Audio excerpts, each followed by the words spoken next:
meet was in 2011, and we've been every year since then, just because it was just, it's the holy grail of what we like to watch and people we like to hang out with. And so Bakersfield's up there.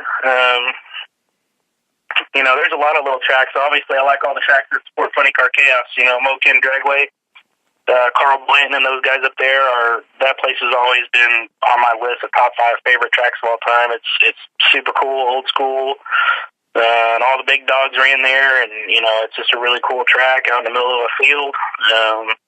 Never been to Central Illinois Dragway, but we'll certainly be there in July. But people that I know that have raced there say it's a great place, and we're looking forward to going there. So, in Amarillo Dragway, I've been there. We raced our dragsters there a couple of years ago.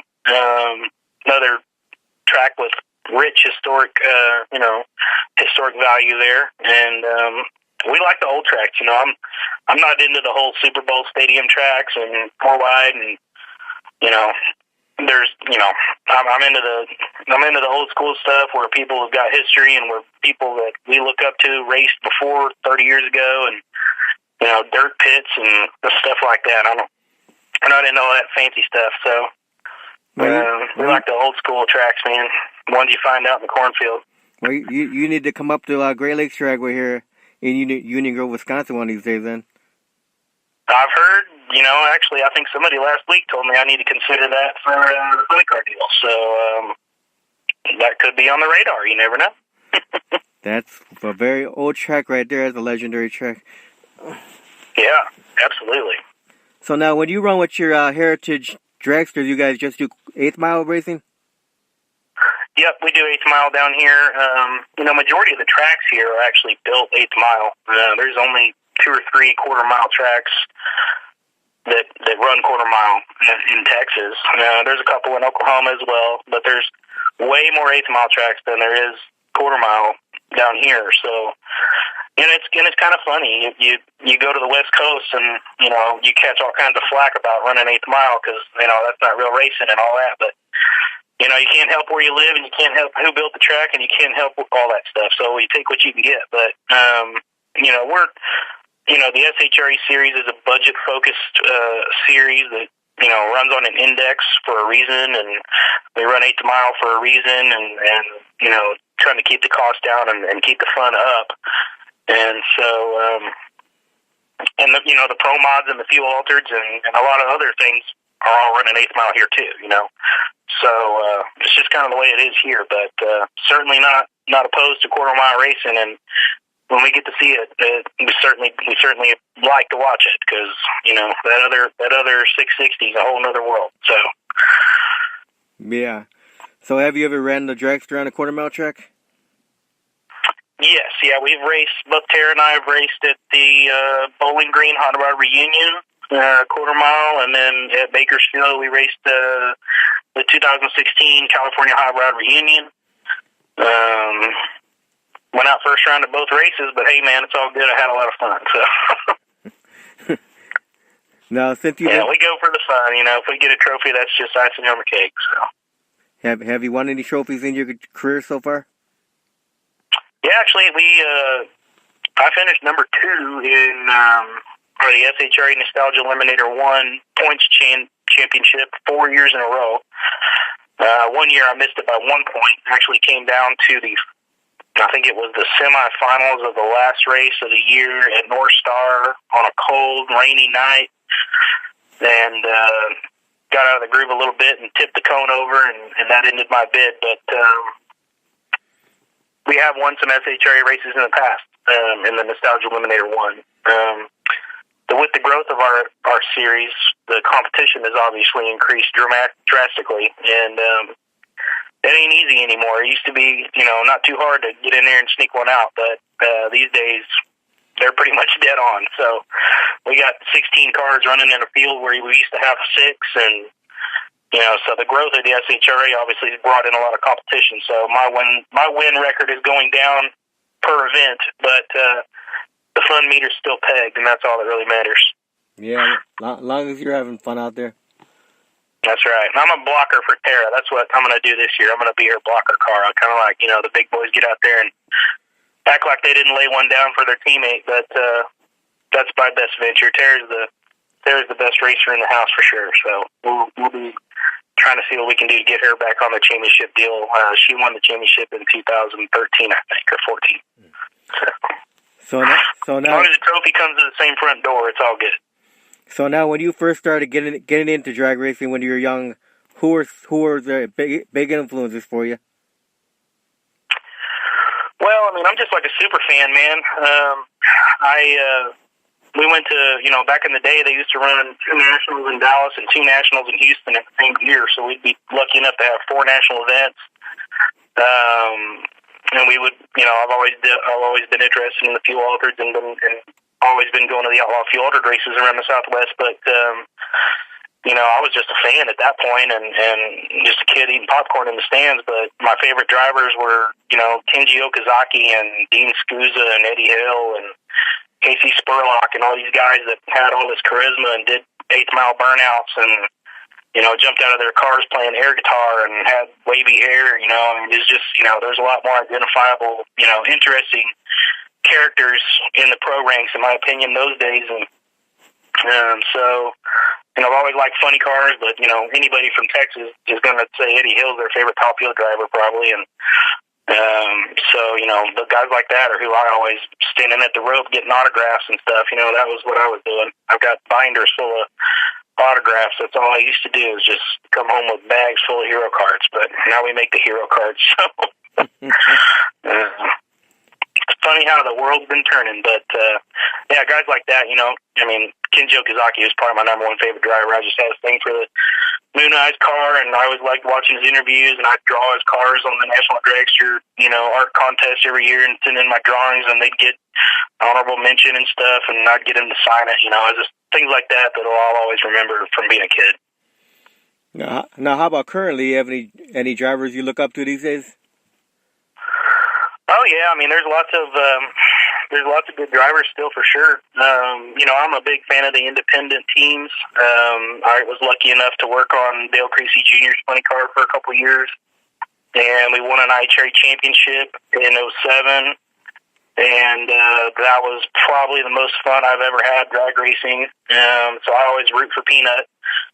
He's from Chicago and possibly going to attend Funny Car Chaos with his Big Show car this year. So we've been longtime friends, and I always root for him. And Terry McMillan's another one. Tara's uncle is actually the crew chief, Rob Winland, and so we always root for Terry. Those are good guys. Seeing the guys that don't have the $1 million budgets go out there and bang against the wall with these big dogs and beat them is something that really gets my blood going. Watching Terry McMillan last year was great. And, Creasy's been running his best performances last year. He ran a couple really low 4.0s, so they're about to get on their first 3. And so we always go for the low buck guy, a guy that's out there just doing it for fun, that's got his house mortgaged and his trailer's falling apart, but his race car's there and it's ready to go. And then being there is the winning the battle. So those are the people we try to support for sure. Now, Chris, since you've been driving the dragster, have you had any wrecks or near wrecks at all? Oh, I had a bunch of near wrecks, yeah. But no wrecks, thankfully. It's an old car with an old chassis, and it likes to bounce around and wiggle around and get out of the groove and act kind of goofy. But honestly, that's what kind of makes it fun to drive. But thankfully, no, never hit the wall or nothing. Definitely took out some cones, but I feel like I got a pretty good handle on it, and we're not going to get carried away. It's nothing. No race is worth getting hurt over. So just try to keep it between the lines, man. Right. So what do you consider to be some of the milestones of your drag racing career? As far as a driver, probably nothing. But hopefully as a promoter, which is still kind of new to me, again, I just do this for fun. I'm not, trying to get, a bunch of followers on Facebook or anything like that. I just want to go have fun and hang out with cool people. And so hopefully the Funny Car Chaos thing is going to go well. We've only had one, so don't know, but it certainly appears that people are interested and excited, and the racers are excited, and the fans are excited, and the tracks are excited. I'm excited, so that should work out good, and hopefully develops into something worth something good. And, definitely the SHRE series that we started in 2012 and 13 with my dad has grown to a very reputable series that I'm very proud of. We drug a lot of cars out of the barn that had nowhere to race. And so, giving all these guys a place to race and, having the racers come and tell me how much fun they're having and they're going to go to every race and they love it and, they're not going to run their local bracket program anymore because that's boring and this is way more fun, blah, blah, blah. It's just it's good to see that much support, especially in the nostalgia scene with the SHRA program. And then the other thing that is pretty cool that I'm involved in is the Pro Mod vs. Fielder Showdown, which is at North Star as well. Every 4th of July weekend. I started that the same year we started the SHRA in 2013, and it's basically kind of like Funny Car Chaos for Pro Mods and Fuel Altereds. There's no rules, heads up. We qualify 24 cars and run them till they're done, and that's really a pretty awesome event. Everybody's got the wick turned up on that one, and you put a 380 Pro Mod next to a header flaming 380 Fuel Altered, and they lay down side by side passes. It's pretty wicked. So the Pro Mod Fielder Showdown is definitely a cool event that I'm proud of, and we're doing that again this year, June 29th and 30th at North Star. So now back to that's really cool. Now back to Funny Car Chaos. Now, say you the Central Illinois Drag, you got a 16 car field, but more cars can enter that besides the 16, right? Oh, yeah, many as they want. I mean, and every race is a little different. We're starting off the year at Mocan with a little 8-car show. Then we're going to go to Amarillo with 24, and that's just, setting these races up. It's always a little different. Track owners are a little different, So we can certainly accept as many entries as possible, and if the circumstances are right, I'm the kind of guy who doesn't want to send anybody home. And I want everybody to be a part of the show and to come and be in front of the fans and get to race guys that never get in the race before. These guys that, you got all kinds of funny cars. You got funny cars that are run 440, 450, and you got funny cars that are run 350. So the 450 guys are like, man, I love being able to pull up next and run this guy, because I would have never been able to race this guy if it weren't for Funny Car Chaos, So everybody having equal representation in the field, so if we can, what I was trying to get at was, if the circumstances are good and we have enough entries, I'm the kind of guy who I'm going to throw a B field at Illinois. If I get enough cars, there will be a B field. I'm not going to have that much racer support and not figure out a way to put them in the show. So, if we get up to 24 cars, 25, 26 entries for Illinois, then we'll figure out a way to do a B field for sure. Everybody loves funny cars, so the more the merrier. Yeah. Funny cars aren't cool sitting in the pits doing nothing. You got to get them on the track. So yeah. So now, they are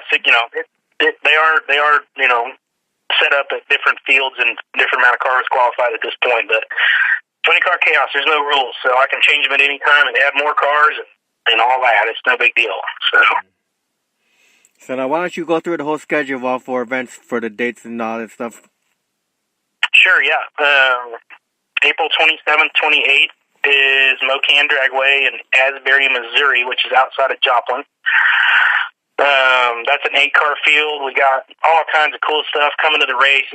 Besides the funny car show, I really try to put together entertaining and unique and exciting other classes to race. So at that race, there's everything from junior dragsters to nostalgia superstock to dirty South gassers to pro-mod or front engine dragsters and altereds and stuff. There's going to be over 150 cars in Mocan for sure. And then we take a couple weeks off and go to Amarillo June 1st and 2nd. And again, the Dirty South Gassers are going to be there. I got my SHRE Superstock guys coming up. We're going to run an Outlaw Nostalgia class for center steer cars, altereds and front engine dragsters.